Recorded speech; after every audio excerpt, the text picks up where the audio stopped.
Welcome to WCrypto.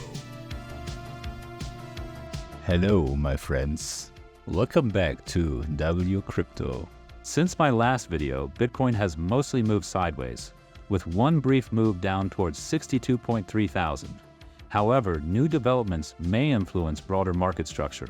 On February 23, 2026, the Terraform Labs bankruptcy administrator filed a lawsuit against Jane Street Group in the United States District Court for the Southern District of New York.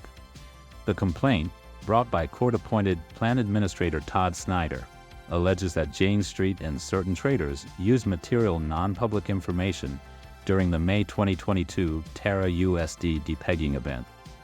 According to the filing, a wallet associated with Jane Street withdrew and sold approximately $85 million in Terra USD from Curve shortly after Terraform removed $150 million in liquidity on May 7, 2022.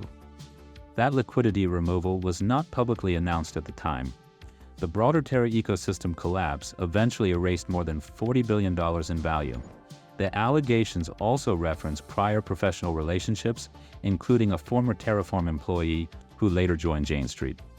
Jane Street has responded by describing the lawsuit as baseless and maintains that the Terra collapse resulted from structural weaknesses within Terraform itself. Now here's where it becomes interesting for current market structure. In addition to the Terraform case, pressure around Jane Street appears to be increasing from multiple directions.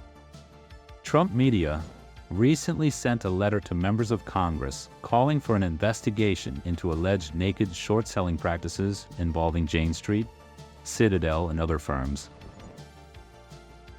The letter requests a formal review of trading activities and broader market structure concerns. Separately, MicroStrategy Executive Chairman Michael Saylor has reportedly filed a federal lawsuit against Jane Street Group, alleging insider trading and market manipulation in Bitcoin futures and related instruments. At this stage, these remain allegations, and no court rulings have been issued. Over the past several months, market observers noted a recurring intraday pattern in Bitcoin.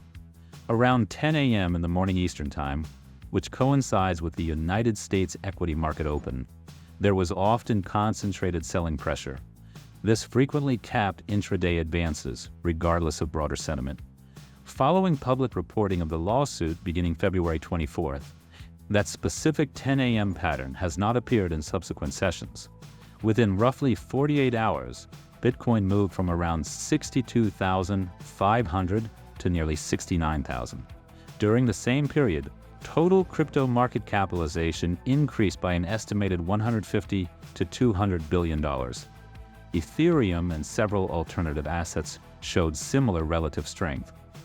Jane Street is known to be active in Bitcoin ETF, authorized participant activity, derivatives, and spot arbitrage. If positioning or hedging behavior were temporarily adjusted due to legal scrutiny, that could reduce one-sided order flow during United States market open hours. However, proving direct causation would require detailed order book and flow data that is not publicly available. For now, the timing aligns with a short-term relief in selling pressure and a shift towards stronger price discovery. Whether this marks a structural change in market behavior or simply a temporary reaction to headlines remains to be seen. Going forward, monitor court developments, ETF creation and redemption data, and intraday volume behavior around the New York Open for confirmation. I will continue updating you frequently. Join the free Discord for real-time insights. Please don't forget to leave a comment, it helps the channel a lot. Click the like button if you got value from this video. Subscribe and turn on the notification bell to stay updated. And see you in the next one.